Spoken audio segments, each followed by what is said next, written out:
Anyway, napag-usapan niyo na ba kung sino Vice President? Oo, sabi ko never again. Daw, Never again. Pero I'm sure, gustong-gusto ni Mangga.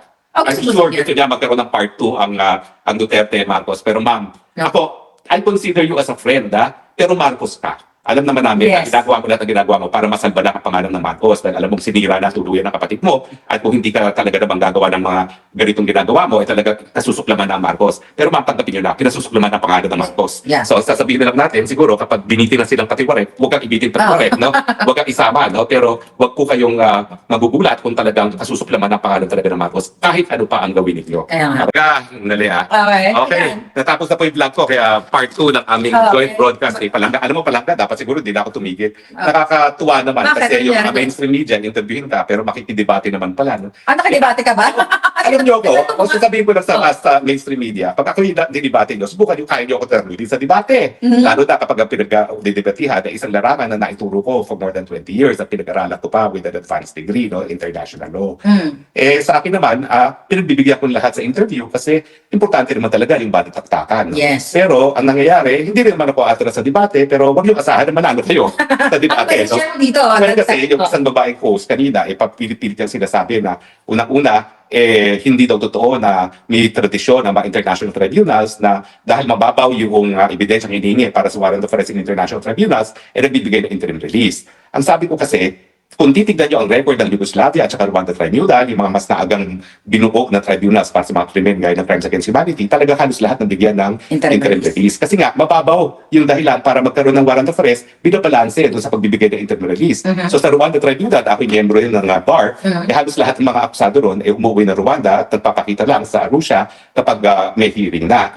Pinipilit nila na hindi daw ganoon ang patakaran. Sabi ko, sa ICC, hindi nga nasusunod yan ganyang tradisyon. Na mali. Kasi ang babaw-babaw naman ng ebidensya para sa warrant of arrest, and yet pinagkakalitang interim release. In fact, ang probable cause, ngayon pa lang, i-determine sa information of charges. Yes. Ito yung nangyari kita, Digo. Isang taon na nakakulong. Wala pang probable cause, nakakulong na. Nakakulong. Tama ba yun? That's actually arbitrary arrest. Dahil wala pang probable cause, kinulong na ng isang taon. Di ba parusa na yung pagkakakulong ng isang taon?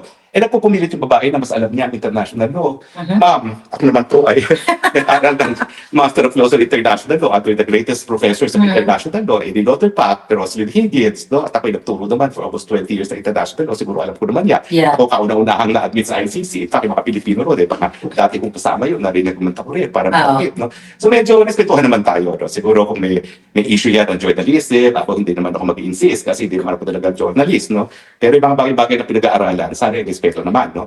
Yes. At saka pag journalist kasi, pag in-interview ka, hindi ka dapat, like ako, journalist ako, hindi ako pwede makipagbalitaktakan sa'yo. Hindi ako pwede makipag-debate. Kasi kukunin ko lang yung, like, your insights, yung opinion mo as, you know, like a lawyer or whatever. Hindi ako pwede makipagtanong sa'yo. Oo nga, ibang-iba naman. Kaya makikita mo yung talagang bihasang mga hayag doon, si Ami Pamintuan, hindi naman nakikita. Halos wala nga siyang naitanong, kundi ito lang yung talaga yung mga facts doon sa mga aking asylum. Baka antay-Duterte yun. Sigurado yun. Pero kasi sila, ba't ka humingi ng asylum? Persecution yun. Sabi ko, yan nga yung aking dahilan, no?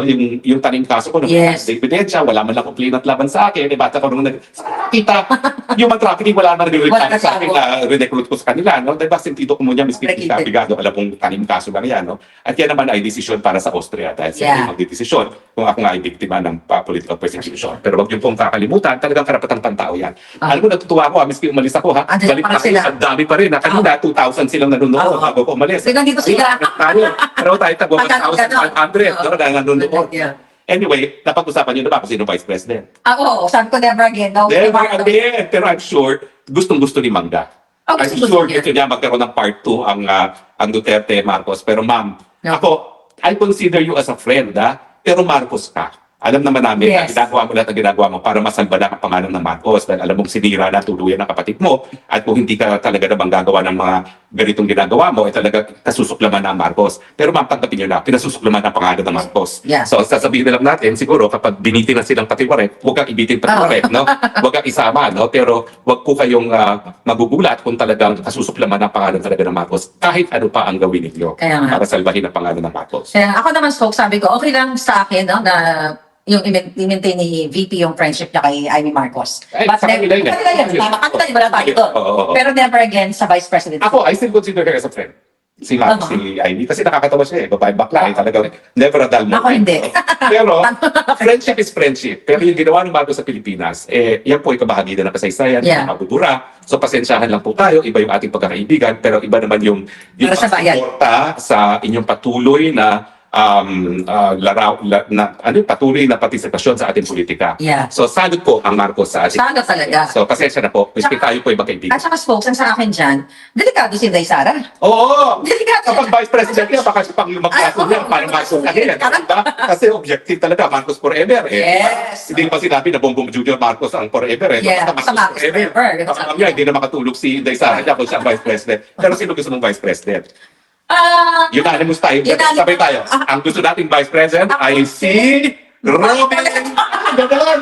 Bakit na maghiwalay pala tayo? Okay lang. Ikaw Okay lang ang ulit din ang Robin Padilla. Pero ako, sabi ko nga kanina, folks, Oo. gusto ko lang masaya tayo. Okay. Sabi ko, okay lang sa akin kahit sino. Robin, Marcoleta, kahit huwag lang si Ivy. Well, pareho tayo dyan. Wag si Ivy. Pero ako, mas gusto ko si Robin. Bakit? Praktikal. Talagang super lakas ni VP sa Visayas. Yeah. Now, kailangan ng rest back ni VP sa Luzon. Kasi pag nakakuha ng malakas na kandidato na magsusolid ang Metro Manila at ang Luzon, pwede mapantayan ang Visayas at Mindanao. It's an issue of population. Kasi si Robin, At saka kung sino ang boboto. Yeah. Pero si Robin kasi dala-dala niya ang boto ng Luzon at hindi na niya kinakailangan dalhin sa Visayas at si Mindanao dahil That's sulit true. siya. So sa tingin ko, pag kinuha niya si Robin Padilla, makakatulong sa Luzon. Yeah. At the same time, hindi na siya pasanin sa Visayas at sa Mindanao. Aha. Ang maraming lalaking artista, pero nakita naman natin, no, ibang puso ni Robin Padilla, siguro doon sa karanasan niya, na siya ay nakakulong, na-realize niya na ang kanyang pagkakamali, nagbagong buhay. Nakikita naman natin talaga na iba ang puso ngayon ng Robin Padilla. Na ako makapagsabi din ako yan kasi nandito ko, nakasama Oo. natin siya. Dati kasi nung hindi ko pa siya nakilala sa personal, may mga sinasabi din ako sa kanya. Oo. Kung ano-ano. Kasi based doon sa Oo. kung ano lang yung nakikita mo sa TV. Pero yan, tama ka eh. May pusong Pilipino kasi si Robin. Oo. So, kung siya man ang naging visit maging choice ni Inday Sara, hindi ako mag-oppose. Susuporta Oo. ako. Ako, gusto ko rin siya na talaga. Oo. Okay? So, Simpatiko. At saka, syempre, siya yung aking idolo, kaya ako nagpapapayat. Kasi pag ako kakadudato ulit, gaya niya, maghuhubad din ako. At kakanta ng, ano ba yun? You are wonderful tonight. Kahit tayo na Kahit tayo naglugadisa kanina, kumain tayo ng Thank you very much, Ate Nida, Nida Stosino, and Lisa, #1 sa buong Europe. Thank you very much. At nasa bilbil na po namin ni Maharlika, kayo Tosino. Nasa bilbil na. Ang kinain natin ngayon, di Longganisa, Cebu Chorizo. Cebu Chorizo. Chorizo niya, doon sa Longganisa. Maraming salamat, Ate Nida, ha? Nag-Cebu Chorizo kami. Hindi po siya uminom ng alak, tubig Tubig po po ito, ha? Parang ano yan, parang sa Pilipinas, sinalagay namin sa Nilagay sa poste. bote. Oh, Kasi ang ang sarap, tubig. oh. Kasi masarap ang tubig dito sa poste. Anyway, Muna maraming ka. disclaimer. Tayo ay meron tayong imimit na mga May minute kaibigan. kami. Pero 10:30 pa naman ang tapos. Teka muna, basahin muna natin, spokes sa dalina. Tignan natin ang mga... Marami Ikaw na magbasa ako. yung Senator Padilla or Senator Bongo. Si Senator Marcoleta na lang, ayaw namin kay Robin. May mga ganun din. Pero alam mo, that's normal eh. Kasi kanya-kanya tayo. Pero ako naman talaga, spokes, kung sino man ang maging tandem na Inday, susuportahan ko, basta wag lang si Ivy Marcos. Tingin ko naman, Yeah. alam naman ni Inday na hindi po pwede sa Amy Marcos. At alam Anak din ni niya Amy yun? Marcos Oo. na for purposes of delicadeza, hindi na siya maghahangad. Ang gusto na lang niya, kahit pa paano, maisalba yung pangalan ng kanyang ama. Diba? Correct. At saka tandaan mo, folks, di ba? Ililigtas ni Amy Marcos ang kanyang kapatid. Parang may balita ka na gabi sa akin about it. Aba, meron nga. Meron ang ating Parang may confidential sisisa source. ka. Confidential source namin na Okay. mukhang gusto makipag-ayos ni Marcos Jr. kay BP Sara. No? Well, siyempre, kilala ko na yan si BP Sara. Hindi rin. Tapos na. That train has left. Yeah. Wala nang balikan yan. Ang gusto ni Inday Sara ngayon, katarungan sa nangyari sa kanyang ama na hanggang ngayon nakakulong doon sa dahig. At talaga namang hindi yan magpapatawad. Kaya takot na sila ngayon, nanginginig na Hinig sila. na. Yeah. Dahil baka mamaya lahat ng plano nila hindi pa rin umepekto at maging presidente pa rin, lagod na sila. No? Pero alam mo, si BP Sara naman ay isang Kristiyano. Dapat alam ko na pareho kaming horse at ang aming mga Chinese horoscope na talagang malalakas ang dating. Aha. Unlike me, yung pagiging horse niya ay mas kalmado. Ako talaga hysterical. Ako ay horse po ako eh. Dahil 66, hysterical ako. Pero siya, yung pagiging horse niya, Kalma siya. kalmado. Kalmado. Realistic. Yeah. So, in that sense, At saka grabe, nakikaramdam. Oo, biski pareho Ang kami. mahal naman kay Kasyan. Pabaliktad, hysterical. Oo, malaki hysterical. So, yan ang pagkakaiba namin dalawa. Yes, kaya naman nakakatawa. At parang ako talaga, I'm so happy today na in-announce ni Inday Sara yun. At least, Okay. may malinaw na tayong kandidato. Ipag-asa na!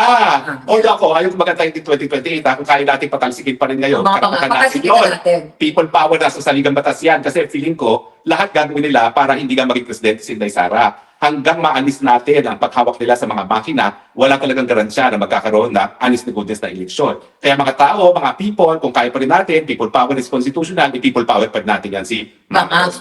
Yes.